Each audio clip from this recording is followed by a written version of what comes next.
My friends, it is time for another Skincare Empties video. Some of you know the drill, and in case you are new, all of the information about what this series is in the description box below. Am I pointing to the description box? Hopefully. It does feel like we're doing this a little bit sooner than usual. Maybe that's because February is a short month. Maybe that's because February was an awful month. Oh my gosh, before we get into these empties, can I really quickly show you what Ara got me? Look at this sticker. Is that not the most perfect thing you've ever seen? Now, there is something new in today's Skincare Empties. I am adding a whole new section, a declutter. I've hit the point where I need to start doing this, so hopefully you all enjoy it. Those will not be empty products, but they are products that are on their way out. Also, this is a really strange video because I don't have products at all from some categories. Again, I don't have a cleanser, I wash my face. I don't have a sunscreen. I promise I wear sunscreen, but I do have some of those in the declutter. So maybe everything makes sense. We're gonna start today's video completely out of order because I actually have a lot of moisturizers and I love all of them. I love all of these. So let's start this video with the Yesstyle Spot Saver Mugwort Cream. That is the old packaging, so I was able to purchase it on Amazon for something like $7, thanks to one of you. It did expire quickly. Let's see. May of 2023, but you see I already went through it because I loved it. I'd originally received one of those in PR. I want to buy another one. I love it so much, but I know I've got to keep trying more skincare or I'm just going to keep decluttering stuff. So I'm going to try not to repurchase it, but oh my goodness, I loved this so much. It is a perfect medium weight moisturizer, so cosmetically elegant, and I really love the ingredients for my acne-prone skin. Mugwort seems to work well for me. Not a ton of research behind it, but it seems to get along with my skin really well. And then the Medicube Super Cica Cream, I did do a sponsorship with them for this collection. It's a great collection, Cica and ceramide, absolutely great ingredients, wonderful for calming. It's a little bit light, so I'm sort of surprised I finished it in the winter months, but I think I was layering it with another moisturizer. Anyway, do like it. I think I have another one. I think I do have another one of these. I'm not going to declutter that. I'm glad I have it because it'll be great for the warmer months. And then the Peace Out Repairing Moisturizer. I absolutely love that one too. But let me tell you what's so interesting about this. This is a repairing moisturizer, the type that is often for dry skin, right? So you have ingredients in here like bakuchiol, ceramides, coenzyme Q10. But get this, it is lightweight, not too lightweight. Perfectly lightweight, kind of the same weight as the Medicube. I think that even people with oily skin could really appreciate this one. And you just don't see those restoring, hydrating ingredients in products that are made with oily and blemish-prone skin types in mind. That is such a struggle, and as you know, I have a dry and acne-prone skin type. I loved this. I absolutely loved this. I feel so fortunate that I did get another one of these in PR. I actually bought this one, the inverted PR situation. I'm so happy. I love it. And then the Perricone MD Cold Plasma Plus Intensive Hydrating Complex. I wish I didn't love that as much as I do. I always end up buying the Cold Plasma collection in some kind of 50% off sale because there's always 50% off sales with Perricone MD. But even then, it's still really expensive. And so every time I buy it, I tell myself, you know, you don't need to keep buying this. There's other products that are rich in lipids, that have copper peptides, that have vitamin C. You can buy something else. And then I use the collection all together at night. And then by the next morning, I'm going, no, I can't replace that. I cannot replace that collection. I'm so mad at myself for it. There's just gotta be something that is as effective as a substitute. Anyway, I'm working on a re-review of Perricone MD. I'm gonna start doing more of these, just kind of where are my thoughts now on brands that I tried. You know, I first tried Perricone 5 years ago. I wanna do some long-term thoughts because some of my thoughts have changed and honestly a lot of them haven't. So hopefully that will be helpful coming soon. The Juno Moonshine Cream, you know they discontinued this. I'm so sad. They actually discontinued this. Although I will say this was remarkable at its time. It was a priming moisturizer, this incredible amount of thickness, but to be honest with you, after I finished this most recently, I realized the Good Molecules silicone-free primer is so similar to this, so similar. Better packaging. This is cute, but it started to get really annoying with how big it is. Look at how much space this thing takes up. And I have one eye cream, the Kiehl's Creamy Eye Treatment, which has me feeling like I'm never gonna finish any of my Korean beauty eye creams. Not because I don't like them, but because I must have had this for at least a year. It is only the half-ounce size, it's the mini according to Kiehl's. And it took me that long to go through that. I love this one. It's one of my favorite eye creams, or at least it was. For me, the Hamish Marine eye cream does what this does. It's just that this is a very occlusive, heavy, deeply moisturizing eye cream, and so is the Hamish. So I don't think I'll be repurchasing this because that works just as well and is a fraction of the price. But it's also an ounce. You may not see those for ages in an Empties video. Those Korean eye creams last forever. Next section is serums and ampoules, and I have this perfectly divided between daytime and nighttime products. Let's go through these. Tree Niacin Toning Ampoule. I don't think I'd be interested in repurchasing this. It was okay, but you know what my favorite vitamin C product is now. You know it is the Bubble Daydream. So this just ended up being a product where, in comparison, it's just kind of okay, right? I did like the New Face Super Vita C Booster, and I almost repurchased this. This was PR. I almost repurchased it because I do really like using it with my microcurrent devices, but I honestly got to thinking about it, and I realized I don't think we have to be as careful what we use with our microcurrent devices. We just have to make sure that they don't have oils in the products. You know, these brands like to say, oh, it's specially formulated to be used with microcurrent, but if the premise is to use, salt form ingredients, there are so many salt form ingredients in our basic skincare. Sodium hyaluronate is the salt form of hyaluronic acid, and it's everywhere. So I liked it.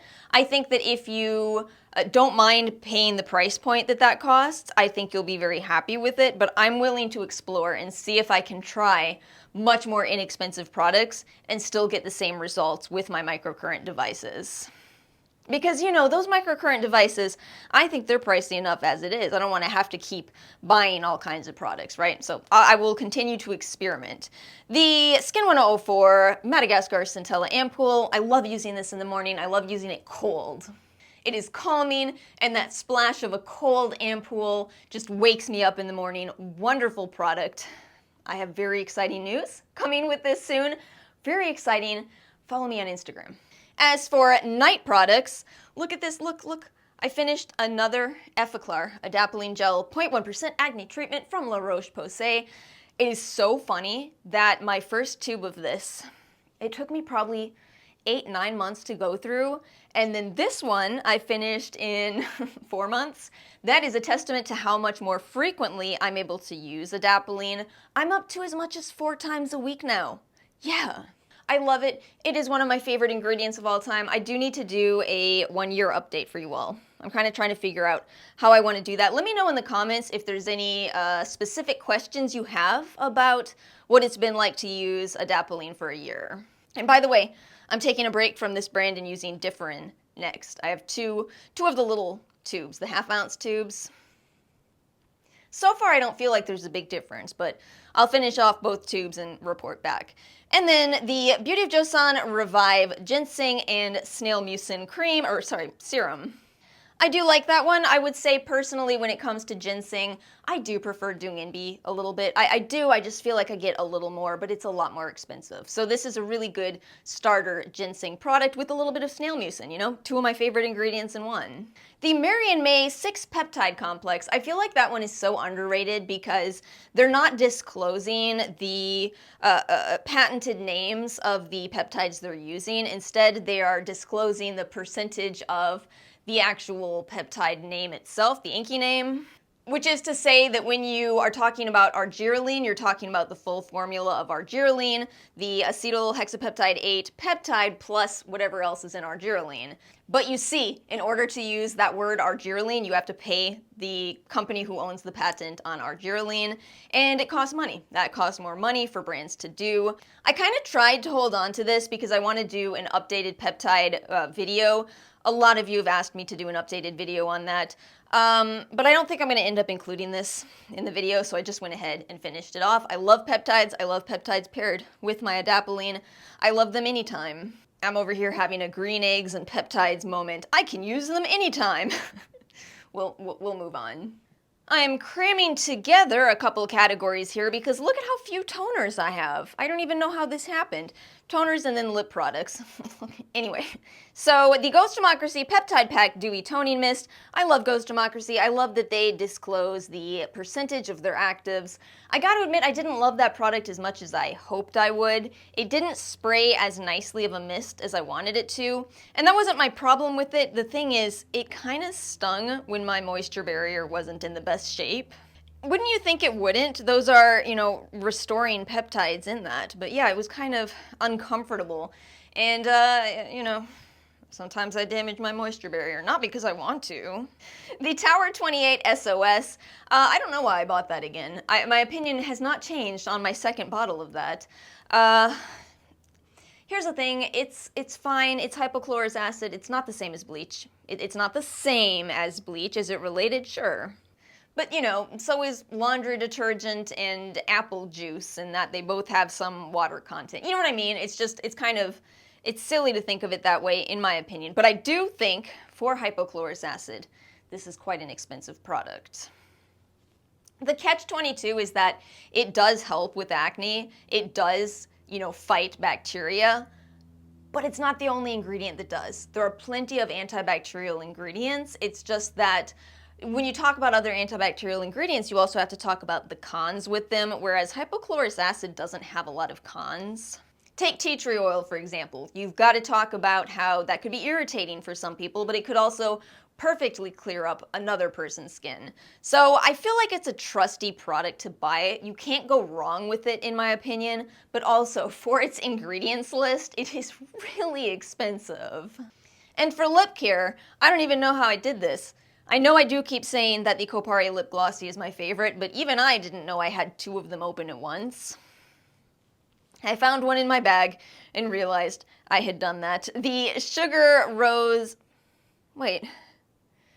Is this not an SPF lip balm? Oh my gosh. I thought I was using the SPF version this whole winter.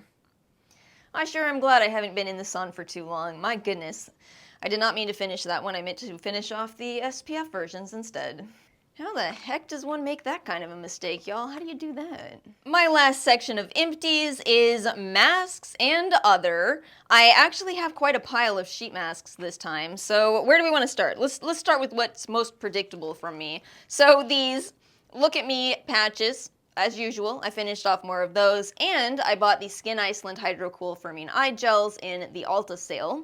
I love doing my eye patches, especially in the morning, and sometimes I will stick those on and leave them on while I apply eyeshadow. It's been a while though. I haven't been wearing as much eyeshadow. I also bought this Mediheal Paraffin Foot Mask. It was really cute. Just kind of a hydrating mask, not the foot mask, not the kind that make you peel. Same with this from Patchology, Warm Up Best Foot Forward. The reviews on this are so funny. I think people actually thought that they warm up. So get this, y'all, get this. These are these kind of metallic looking booties, and somebody left a review on Ulta that they put them in the microwave.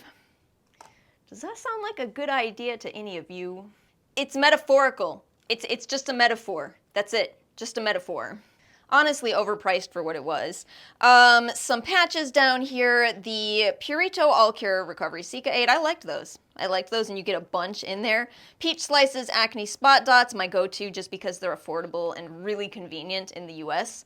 And then the I Do Care Time Out Blemish Patch. Those are the thinner kind that are printed.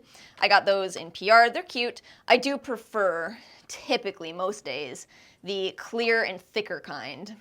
And let me move all of this out of the way and talk about these sheet masks, because I went back to sheet masking after DIYing my own sheet masks for a while, and let me tell you something. The Pyunkang Yule Calming Mask Pack.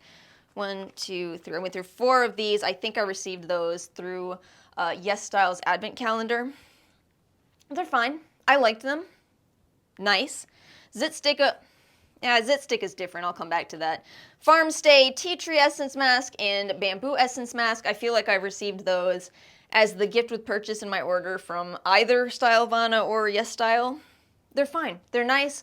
The thing is, none of these were mind-blowing enough for me to give up my system of DIYing my own sheet masks. It just feels like the same thing, but with way less waste and more control. I will admit the Zit Sticka Press Refresh Soothing Mask is really nice. It is kind of next level, but even then, it's not enough to get me to permanently move away from my DIY system. My DIY system works. And my final category, the Declutter. Really excited about this. Okay, so really quickly, all of these bubble products, I talked about these in my bubble review, so if you're interested in knowing why I'm getting rid of those, feel free to check that out. I go into detail in that video. The Skin 1004 Tone Up, I'm getting rid of this because it's really just a niacinamide serum, which is great, but I don't need it, so I'm going to pass that along. 23 years old Bakuchiol, don't need it. I prefer ingredients. I prefer products that have a little more going on in them. And also, this is really low in Bakuchiol. I misunderstood that it was 1% Bakuchiol. It is 1% collagen. Skin 1004 Hyaluronic Blue Serum, that's fine, but I feel like it's for a more oily skin type, which is the same thing with the Purito Oten Calming Gel Cream, just way too light for my skin, way too light. And then the Josie Maran Pro Retinol Mega Moisture Face Cream, way too heavy. I never say that, but it's not even that it's just heavy, it's that it feels waxy to me and I just do not like the sensation. The CoverGirl Clean Fresh Lip Balm, I'm throwing this one out because it went bad. It smells so vile now. I have not had this experience, y'all. I just finished off my Kosas concealer and it stayed fine. It stayed just fine. But the CoverGirl went bad? This is the risk you take with clean products, though. I feel like none of us really know why some of them go bad and others don't. We just haven't quite figured it out. But yeah, that went bad on me. Gross. And finally, 3 sunscreens because I don't want to hold on to sunscreen. I actually really don't like this Round Lab one. It's a cushion, and so I did not double dip. You know, the Seinfeld episode, I never double dipped. So I'm hoping somebody will still want that and still like it because it's just way too much of a white cast for me personally, which is bizarre because of how much I love their regular sunscreen, just not the cushion at all. Curology Everyday Sunscreen. Honestly, this one is fine. I just don't need it, so I'm going to pass it along. Oh gosh, I just realized I'm failing to mention what was gifted. Gifted. Sorry about that, y'all. Sometimes it's hard to remember. And then finally, this was also gifted, the Pacifica Glow Baby. Talked about this in my new skincare try-on.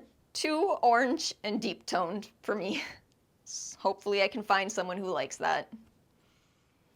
And my friends, that brings us to the end of another Skincare Empties video. As always, let me know your thoughts in the comment section below. Let me know if you like the addition of the declutter section or if you'd rather not see it. You let me know your thoughts. Thank you all so much for watching. If you enjoyed this video, please make sure to like and subscribe. Have a wonderful week and next month, and I will see you all next time.